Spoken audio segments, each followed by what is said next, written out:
implementing AI into our businesses and helping helping other our business clients owners and implement implement AI in their AI businesses. into our own Should business be model. a moral concern about what happens to my team. We're nowhere near that point in history. What it can do for both visionaries and their teams. Cool. So here we are. This is our meeting on all things AI, and AI is a case of business, right? And what we've done in the last, 2-3 months on implementing AI into our businesses and helping our clients in implementing AI in their businesses and everything that we've learned.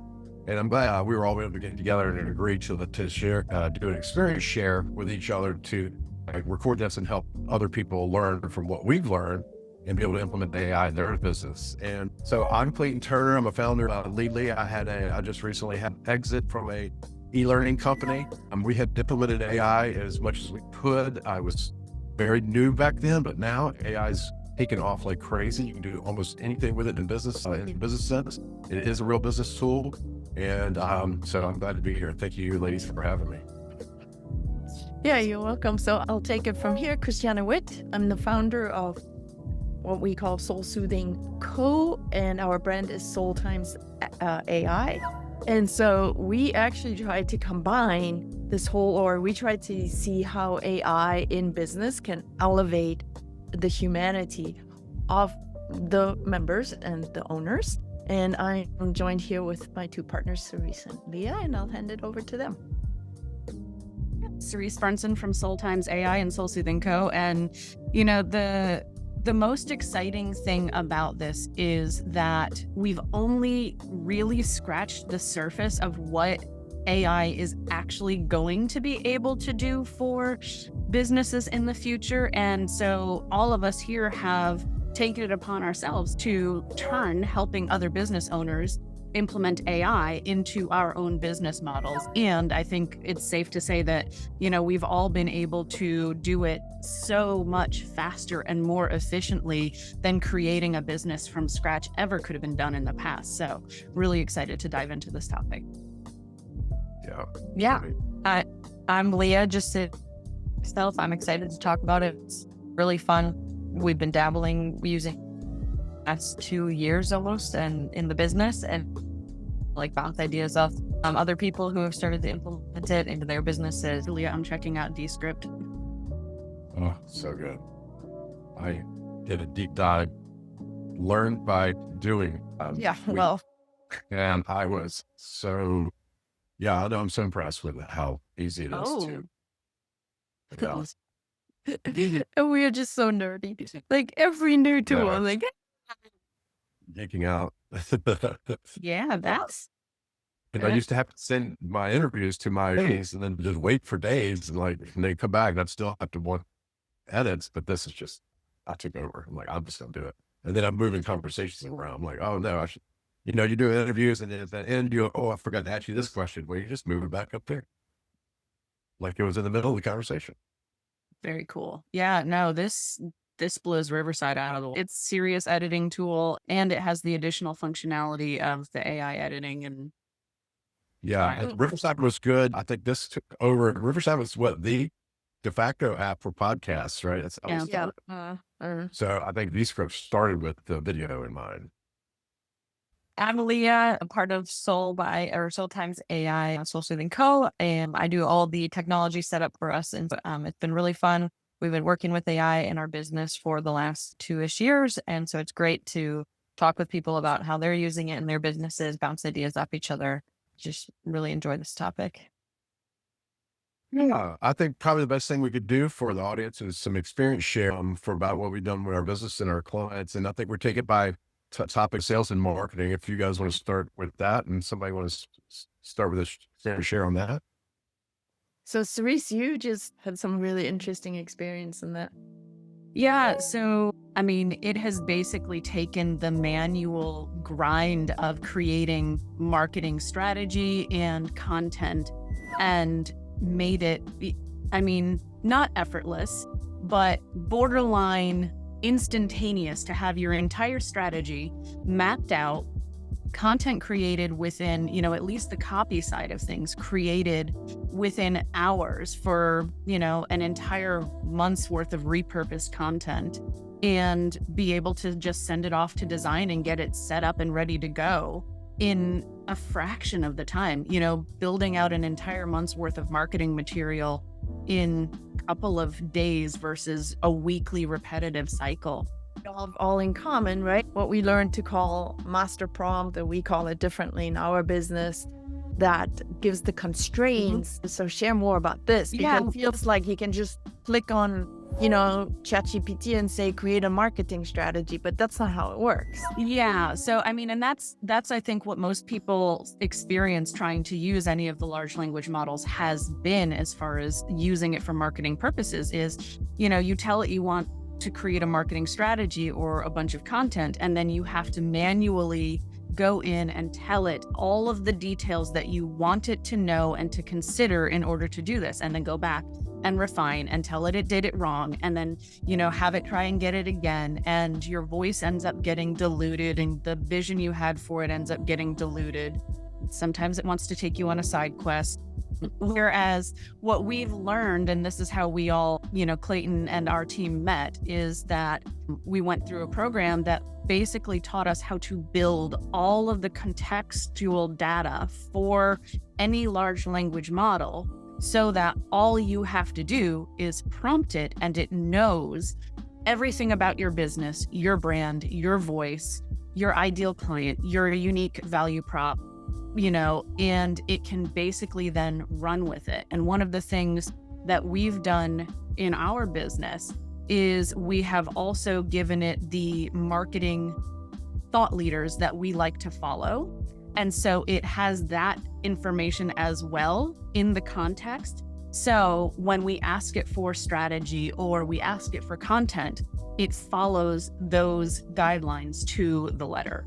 And it does start with the master prompt. And instead of just using an AI or LLM for a one-off search query or task assignment, what we have learned, and that's why we're all together, is being that master prompt so that the LLM knows you and your company or multiple companies, which is why we use Claude for that. And because it allows you to have projects and silo data and information. So it's not all jumbled together. That's a good point. And because we're trying to juxtapose these two seemingly opposing things, AI and soul, is by infusing that document with the values that we hold dear and our definitions of what it means to be soulful, which has very little to do with being spiritually enlightened. It's like we just really defined it for ourselves. And that then creates this unique content rather than some generic thing, which I think a lot of people are experiencing. And then they see it on social media and they say, well, so-and-so sounds like so-and-so sounds like so-and-so. That's not the case for us, but it's only because the uniqueness was defined first. Yeah. The other benefit that we've found in using Claude versus ChatGPT, which is not to say that next week that's not going to change because of how fast AI is developing, is ChatGPT, I'm sure everybody has experienced, tends to wax poetic and really put overly flourishing touches on everything that it produces, whereas Claude is much more practical, matter of fact. And of course, it can be adjusted to speak to your ideal client and match your tone, but it doesn't go quite as over the top as ChatGPT tends to do. Yeah, so true. And yesterday somebody posted on ChatGPT also getting way more confident and cocky on its assuredness of the correct information it's giving and is hallucinating and being confident. And you almost to the point now have to, and when you're using ChatGPT, use that preemptive prompt that says, you're a skeptic and you're going to verify any information that you give me, you're going to verify it first. So that was, and that's actually one of the really fabulous things that I've found in playing around with our master prompt is that I have, because of course, Claude hallucinates as well from time to time. Within the projects that you can create that silo your information and your context in Claude, you can put in guardrails that give it the context of, verify all information with me first. do not take liberties with any of my content. Do not assume any. Ask questions until you understand and have a high degree of confidence in completing your task. It allows you to create better, faster, more accurate content and develop a whole robust strategy that can then be executed on very rapidly with oversight from your team and then execution from your team. Yeah. Yeah, that's a good point. And that goes to the point of training the LLM with your master prompt. Let me ask this. How long, I've been telling people, I'm like, it's simple, but it's not easy. It takes a while. How many hours does it take to train an LLM with your master prompt, would you say? Oh, we actually we're offering this to our clients. We actually gave it 6 90-minute coaching sessions. And that's with us doing it for them, not With them, doing it themselves. Yeah. Yeah. We do it live with them on the call, and then they'll still go back and check with their team, check with themselves. And the thing is, this is like really truly what, it's like their second brain. It's your business in a document. Is you have to think pretty deeply about what are your values, what is your vision, how big can you think now that you have AI. So I think there's the actual doing time that you're talking about, Clayton, but there's the whole rethinking and rewiring oneself to think about one's business quite differently. It brings to mind that exercise that we probably all did in grade school, which is teaching somebody how to make a peanut butter and jelly sandwich, right? So now think about how hard it is to actually explain that in detail. And now as a business owner, explain every nuanced detail about your business and the way you think and strategize and put it into a document. And of course, AI makes it easier and it coaches you through the experience, or we coach you through the experience. But there's still so much nuance that has become like unconscious in your brain that now you have to pull back up and explain. Yeah, that's a good point.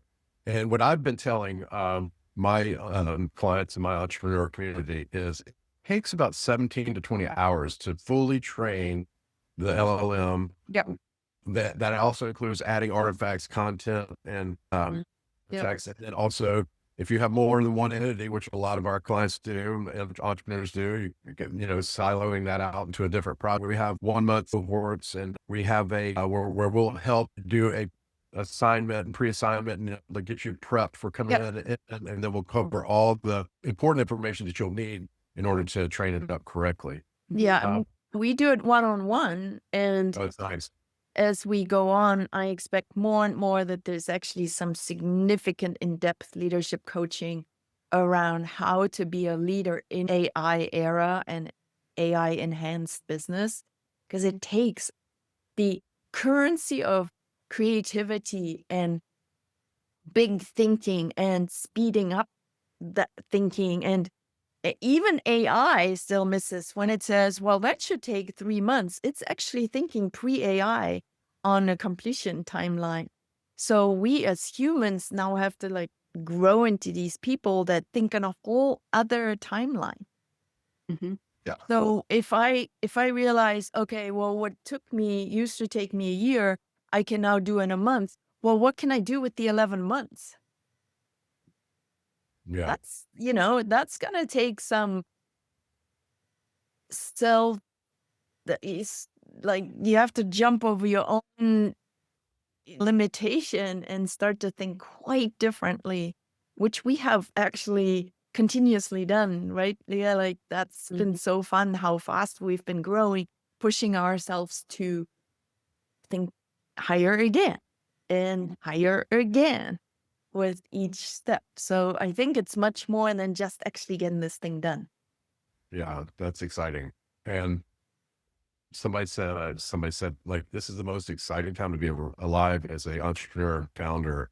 If you have ideas and you're able to put it all together, you've just been handed a superpower, right? The other really exciting thing is that, there's a lot of fear from people that aren't understanding and strategizing on how AI can be implemented around it replacing people, but we're nowhere near that point in history. What it can do for both visionaries and their teams is allow them to work at their most strategic levels and at scale. And it essentially, even people that are struggling with speed and scale, it democratizes that for them and makes it so much more accessible, so that, the early adopters of AI, and especially of being able to capture that massive amount of context for your business, it just unleashes an exponential amount of possibility.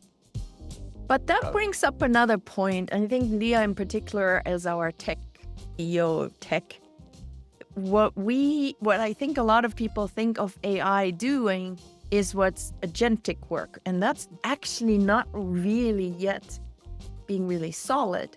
So I think a lot of people think that they just give this to the tool and then it gets done. And that's not really what we're seeing. We're talking about strategy, SOPs, processes, content. So Leah, maybe talk a little bit about what do you actually do when you have all these things? Like, how do you implement AI into the business, which is exciting, as we all just talked about, but I think we also can empathize with people who this is really exciting, but it's also really overwhelming. And so what is the strategy then to actually implement? And when we're talking to people about it, we actually kind of have to back up and realize you actually don't have automation, not even AI powered automation, but just workflows that power your business without you having to do everything manually. And I think a lot of people assume first, I need to, or I'm going to type something into ChatGPT and all of a sudden magically it's going to happen, when in reality, you probably need to take that content and put it into a workflow, and then it's going to magically happen for you. But the amount of, I build workflows on a daily basis. That's part of my job, is that I set up strategy and tech strategy in our account of how can I make all of our lives so much easier. And so that's just where my brain goes. And then to step back and think that people don't even have a workflow for an onboarding process, blows my mind a little bit. And I'm like, how? But if you haven't ever set a time aside or had a person dedicated to doing that, then it's extremely overwhelming to think well, who can I, who's going to do that? Who's going to build it? And who's going to take the time that it takes to do that? Now with AI, it's a lot easier. Again, with these projects in Claude, I've basically told Claude how I want it to present things to me as far as the tech build out goes, so that when Christiana maps out a process and she goes, now give me all of the setup process, it takes my thinking of my process and fills it in with exactly how I want to see it. And so then once that document is handed to me, I'm like, yep, check, check, check. All those things can be set up. It still takes time, but it's the back end of it.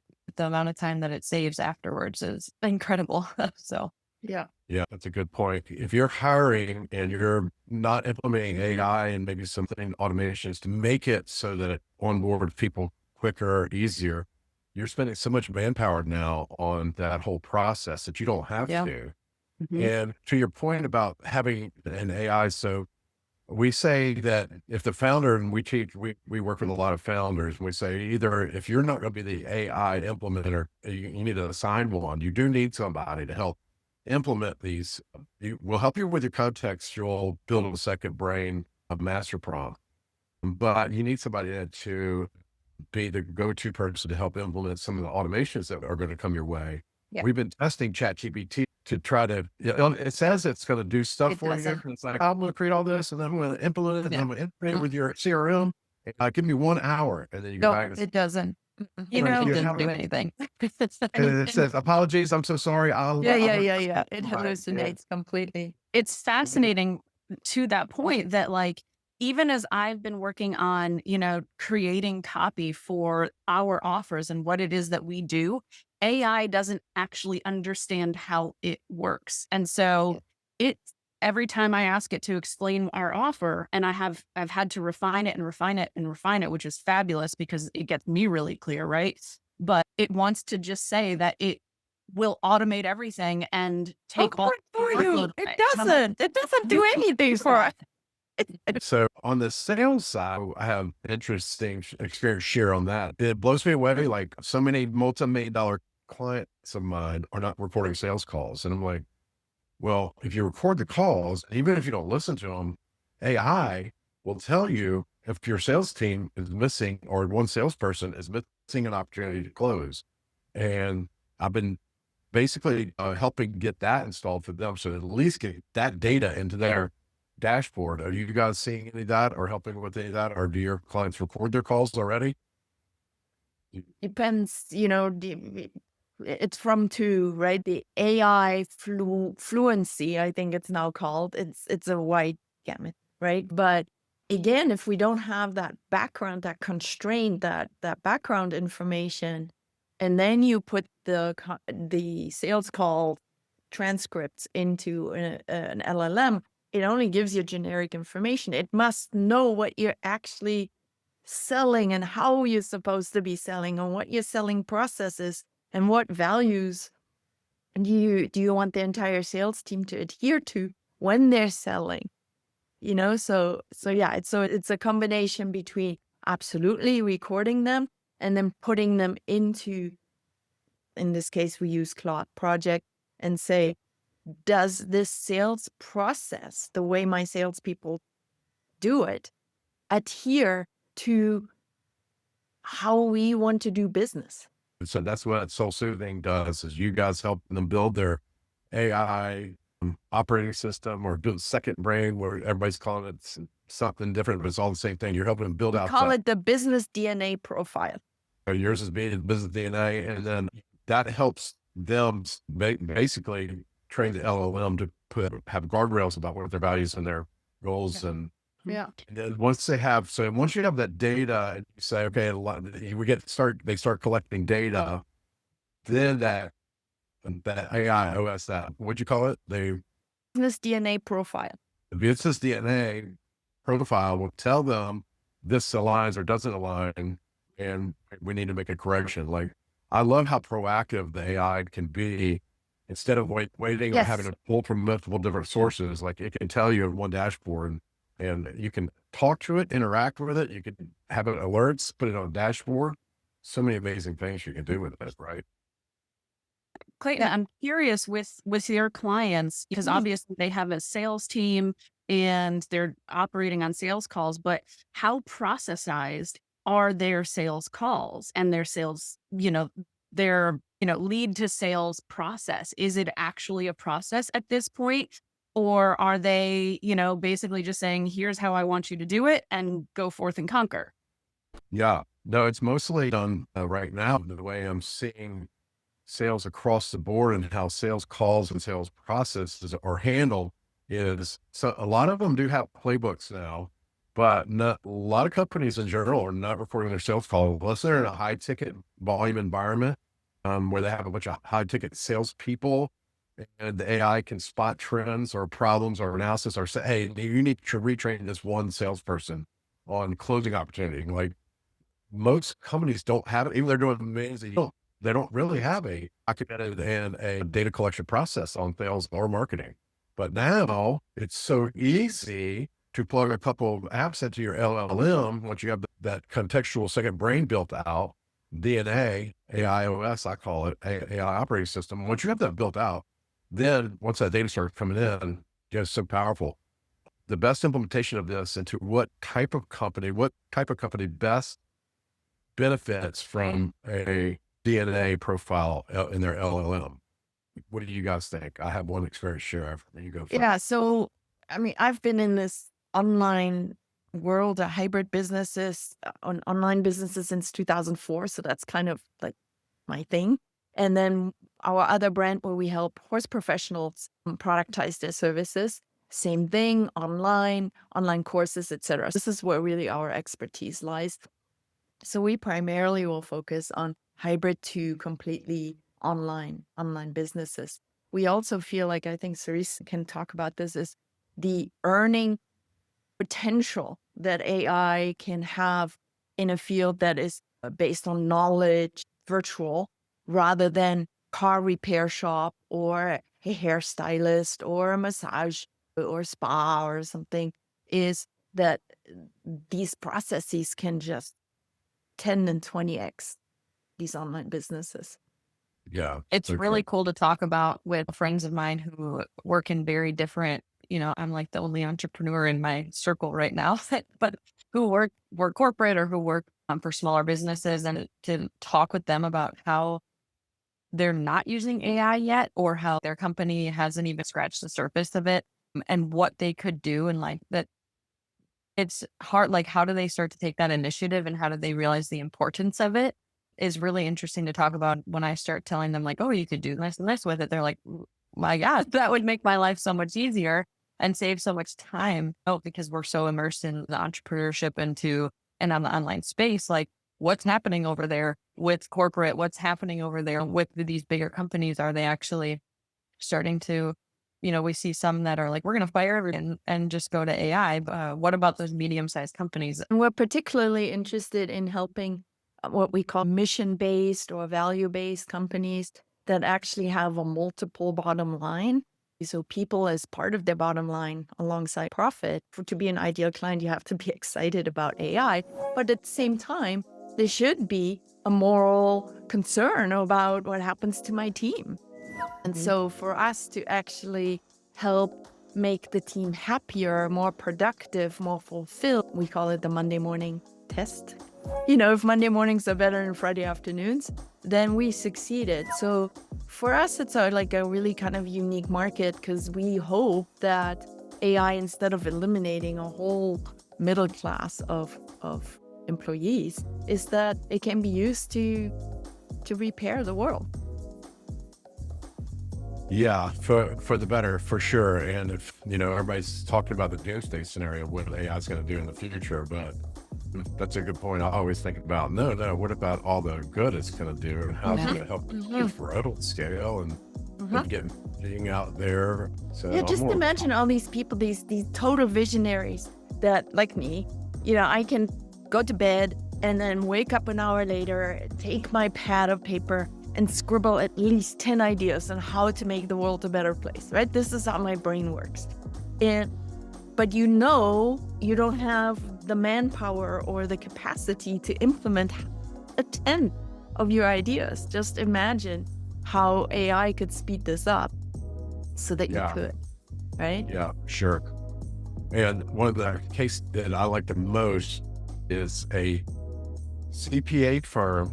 I'm talking about firms that can benefit from implementing AI, types of companies that can implementing AI from the front end, middle to the back. Is a good example of that is CPA. For there's a CPA firm that caters to high net worth individuals.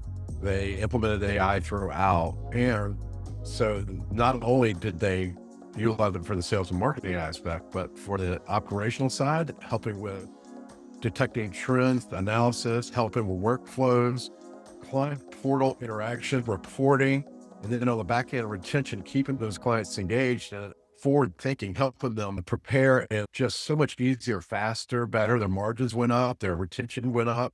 Like, it's such a great case study. I'm going to try to get them on the interview too as well.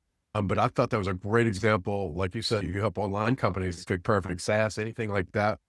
Also, on the brick and mortar side, a CPA firm that handles customers is a great example of how you can implement AI throughout, right?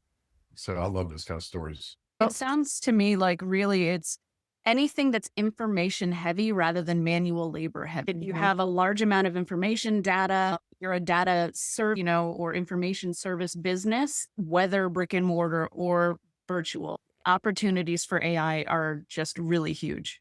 Just imagine like event organizers, all of these coordination heavy companies that are just dying in old, outdated, or not accepted or not integrated piece. That are just kind of collecting virtual dust on somebody's computer, but don't get followed through.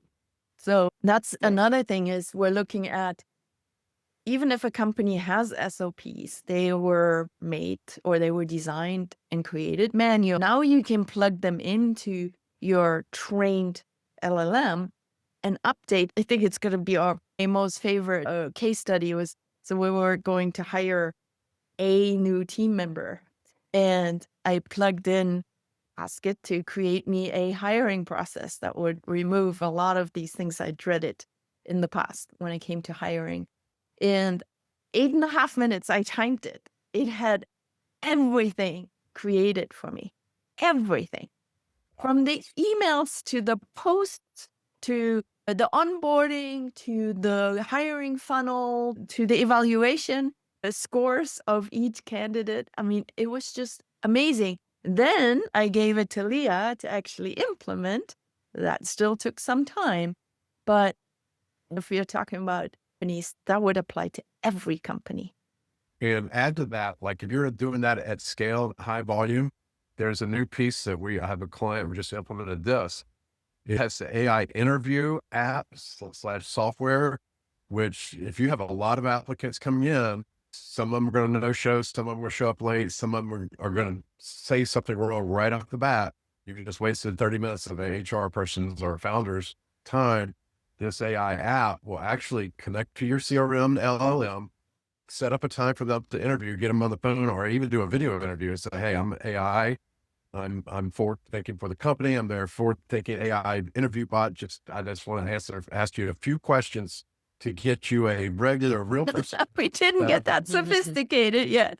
Yeah. You know, that's only you if you're doing it scale. Like when you're trying to interview a lot of people, maybe I'm launching a project. But the thing is so good at eliminating the people who don't show up on time, say something crazy. Obviously not a good match. So it frees up HR's time to get to the real people. But we have to also, like, while we're total fans of this, I have to also report some major limitations. And that was in regards, so first of all the applicants used AI to fill out their application. Sure. Now I was like reporting back to the team going, this is AI against AI. So what we then put in was asking them for a 2-minute video why they wanted to join. And I don't know if I would have wanted AI to review that. That was still me really looking and reading between the lines, feeling do I even like this person? So that's where, yes, it can help. Oh, and then I actually put in a few resumes and cover letters into AI and ask it to evaluate, and it kicked out the wrong people. Oh, really? Okay. Yeah. So again, was this before you had trained it on your DNA? Yeah, gotcha. Yeah. It was just being too objective. Plus, it was reading its own AI input that they had put in, right? So AI was reading AI, and the whole humanity disappeared in the whole process.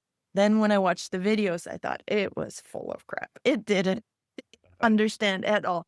Now, a few things that I ended up understanding, are they on time? Do they thank me for the interview? All of these things, if a tool can help with that, yes, because those were ultimately the subtle little things that I marked down, and they became a trend. If somebody did this once, they would continue doing it through the funnel.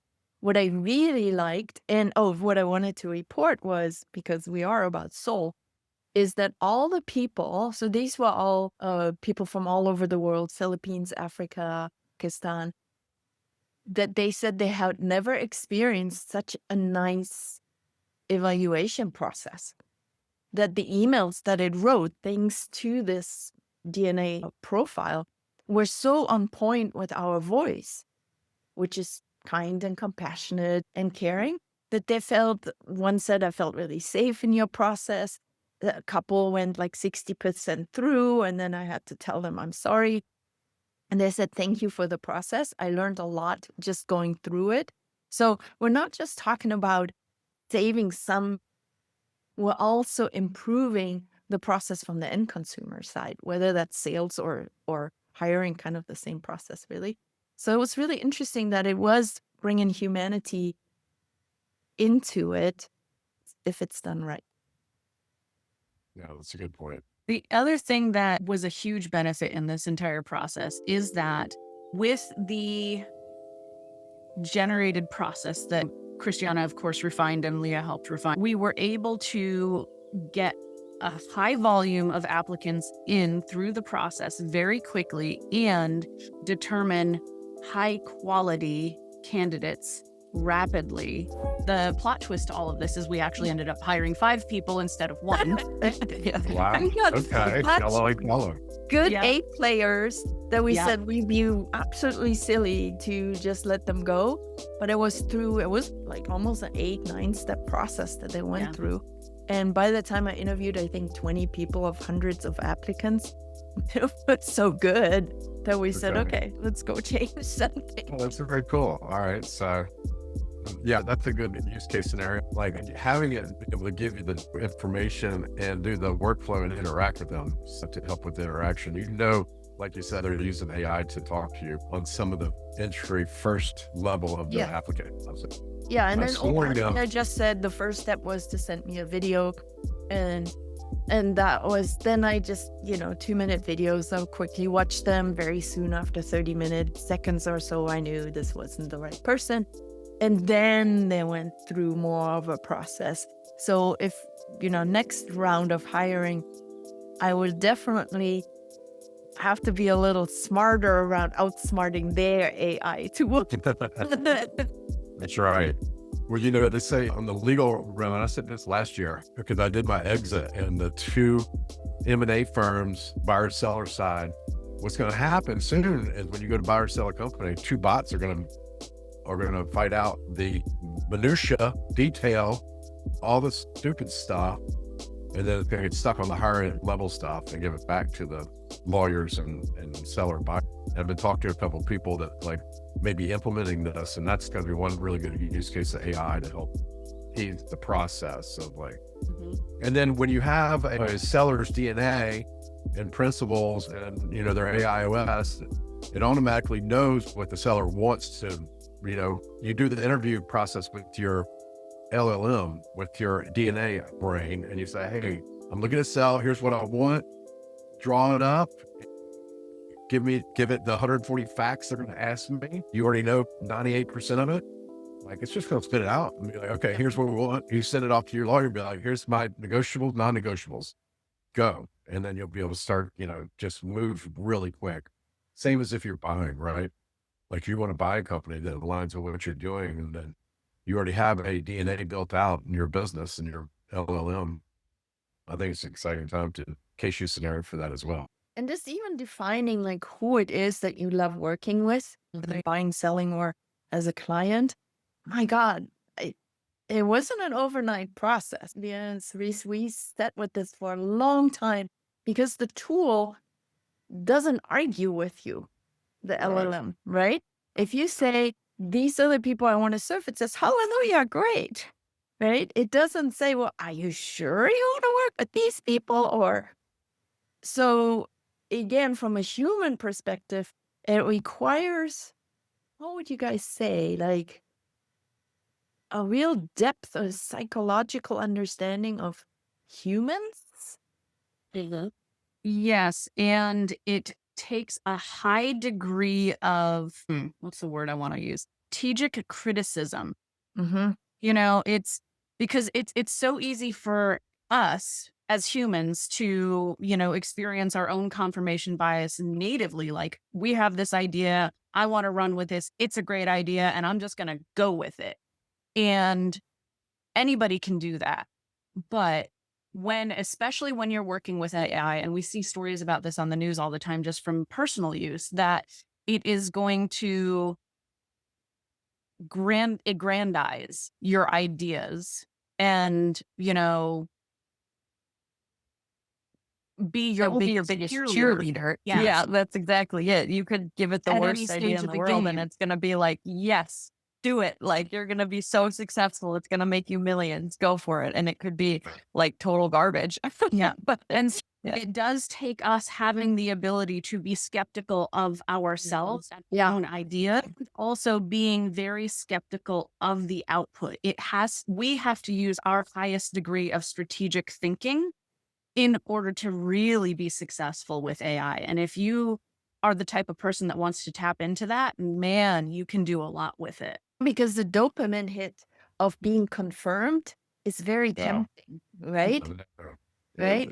And especially as entrepreneurs, like, okay, I got these 10 ideas, and they're like, oh yeah, run with 8 of them. You're like, hallelujah, I love you, right? But So it does, I think that the future will hold us growing as humans into quite healthy humans that aren't so deceived by our own brain, because the tool will only reflect that deception. So for me to feel like, oh, great, I got an excuse to like offer another new idea to the team because, ChatGPT said I should, is to stay really calm and centered and self-critical and use it from wisdom, not from self-confirmation. It's a Not great by word. Yeah. And that one word, wisdom, that's an experience that only humans have. You know, computers, I don't care how sophisticated the language model is, it does not have experiential wisdom that we have. And that's to the point of like how important it is to build that AI operating system and Yes. so that it knows, and you give it case studies and client interactions and even emails and past good deals, past bad deals. Once you build that up and let it know everything about you and your successful engagements and your not successful engagements. And that could be many ways. That could be by emails, contracts that didn't work out, you know, and all the things that went wrong with that. And you tell it, here's why this engagement went wrong, or here's why it wasn't profitable to us. And you're giving it more context and you're good at, what you're bad at, where you missed opportunity before, right? And that's one big benefit of addressing that, but you guys are addressing is once you train it up, you know what you want and what a good deal is, what a good deal looks like, good opportunity looks like versus what we may not have done so well or a bad client fit was for us. So, and it's a working document, right? So as your experiences increase, you add that to the tool and you give it these constraints about don't move forward, don't be my cheerleader in regards to any new idea. That's the argument right there for the up and coming role of the AI operator, which is the person that is responsible for managing all of this contextual data for a company and really making sure that it stays up to date, that each team has the right context to work within the AI model and, adapt to the changes and growth in the business, which are now that much faster because of AI, and making sure that all of the systems are enhanced to work with AI, because all of our old processes and SOPs are hard work manual, build outs. And now it has to be updated to interface with AI. And once that's done, again, that growth potential is exponential. And did you see Claude for Leaf last week? All the connections you can have to it now, Yeah. like built in, no more third-party NAS, apps or APIs. I mean, the APIs built in, you could connect it right up to your apps. So many more apps now.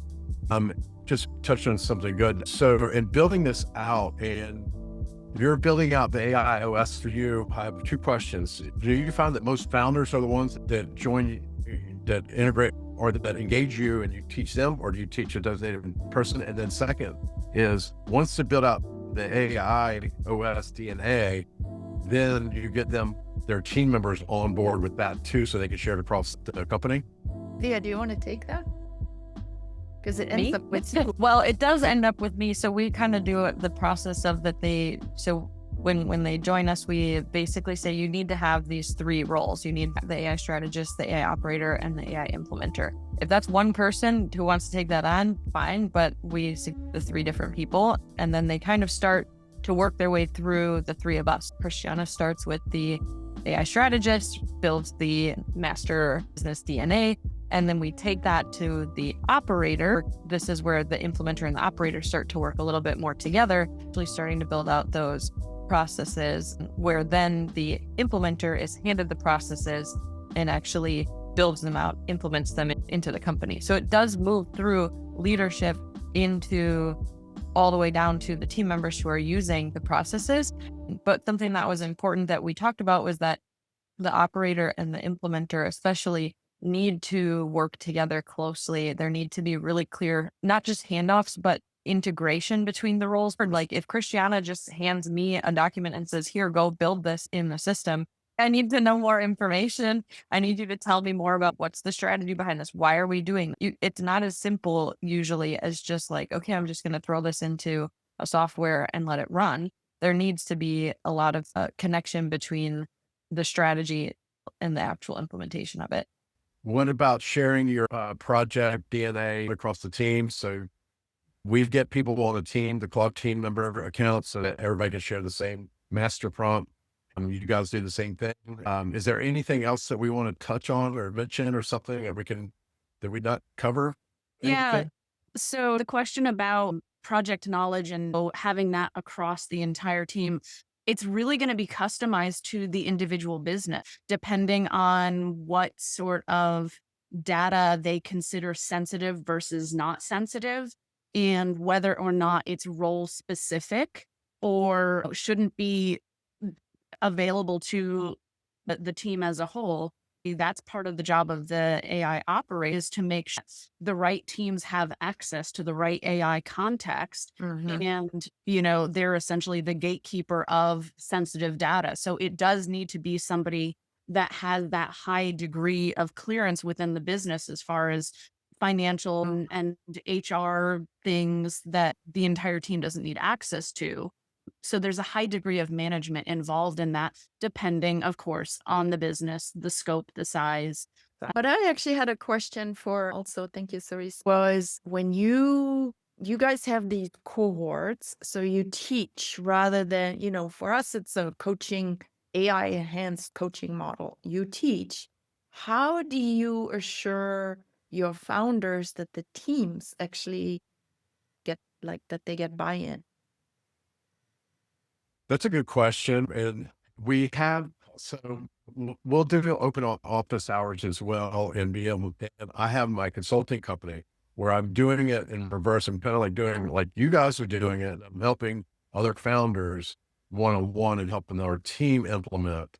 So we do have a hybrid model on that. Our cohort, we do address that, because you do have to have buy-in, and it starts from the top, and it's not happening up top where they're not 100% in with it. They can't encourage the others below to do. We have and just got a call last night where we have a team on who are actually touching it.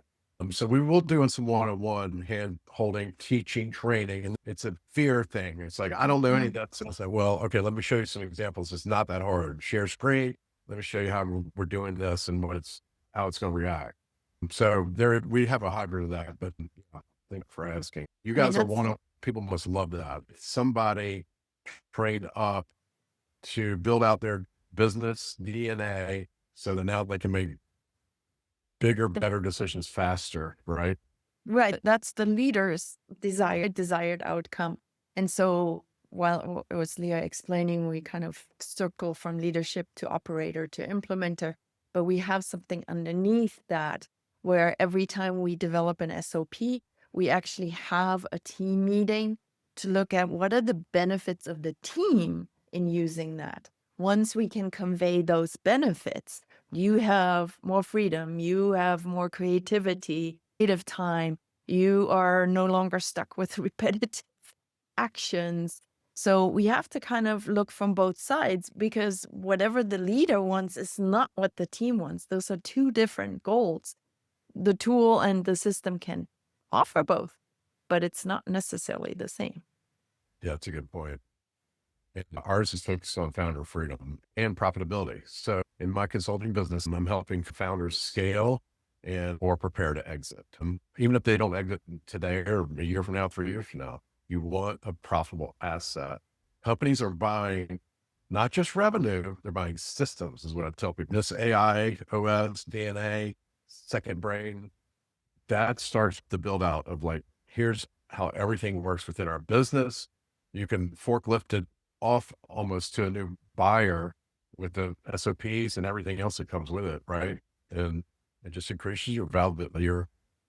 There's so many companies that have not implemented any kind of technology or AI, and like they're so ripe for being able to implement AI DNA into their business. Because what they say in our cohort, they call it AI first company. I call it AI forward company. You do that, you have just increased not only but also profitability and systemization, and you become way more attractive for acquisition. You increase the value of your company. Absolutely. And then some of these newly tired team members will also have to stay on top of all of this AI development, because what we know today may be completely irrelevant like a week from now. So it takes some agility that we haven't really seen before in humanity. So definitely, I would say within the company, but also us as consultants, that we just hopefully start to make sense of all of these new developments that come across. Which brings to another point, maybe a good last item to cover. Somebody comes into your program. How was the back end of your program? Do you have a school group community? Do you have a Slack channel? How long are they in your ecosphere? Once they join you, how long are they there, and how much further support? And like you said, everything's changing and updating all the time. Leah is the ex of our tool where we host our community. Yeah. So when people join us, it's a 6-month program that they do with us. So you cycle through Christiana, Cerise, and myself within those 6 months, building out your SOPs and implementing them.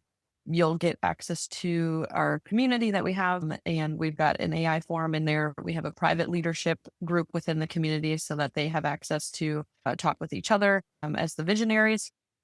And then there is the option for ongoing support and additional system build outs after that 6 months. If they're like, hey, I need more. What we do basically is within those 6 months is we identify what their biggest bottleneck or opportunity is to improve. We have these bundles where if it's operations, if it's sales, if it's delivery, we pick which bundle they need the most help with, and we go through that bundle with them. If they get through their marketing bundle and they say, well, now let's go through and optimize the operations, they have that opportunity to move forward with us after the 6 months, and we keep building and building and building until basically their whole company has the processes. Okay, good. Pretty exciting.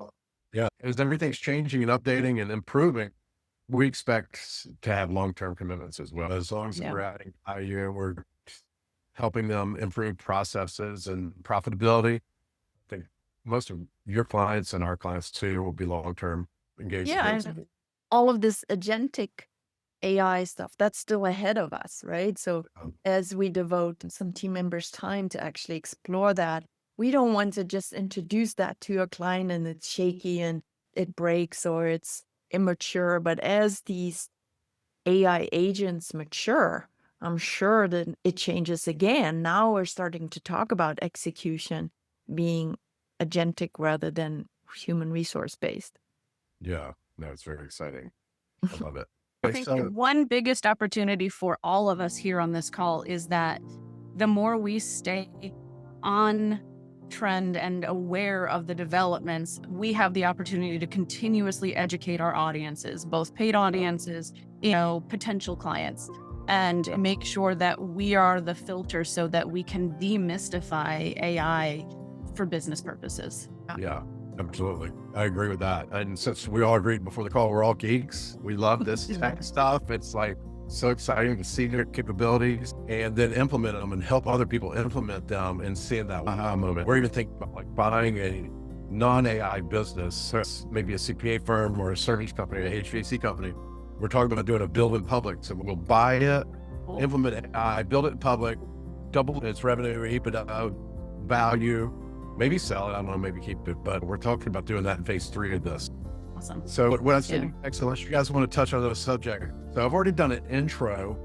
Now I was going to do an outro exit, and thank you guys for coming on my pod, but I think you guys also should do an intro and then an outro.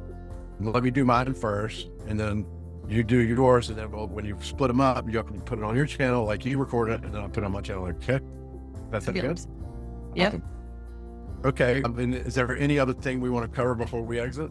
Oh God, we could be talking for another 4 hours. I think we did pretty good, like covering sales, marketing, ops, implementation, training, our programs. I love it. I think we did very well. Okay, cool. I got it. Let's listen to Clayton. Guys, Cerise has I'll tell you what I did. Okay, cool. Well, that was awesome. Thank you, ladies, for sharing that. And I've enjoyed going on this journey with you the last few months, like learning this together, geeking out together, figuring out how we're implementing this in our businesses and our clients' businesses is a lot of fun. And I'm glad we were able to connect up. What is the best way people can get in touch with you? So people can go and check out our website, soultimesai.com, and learn all about how to work with us there.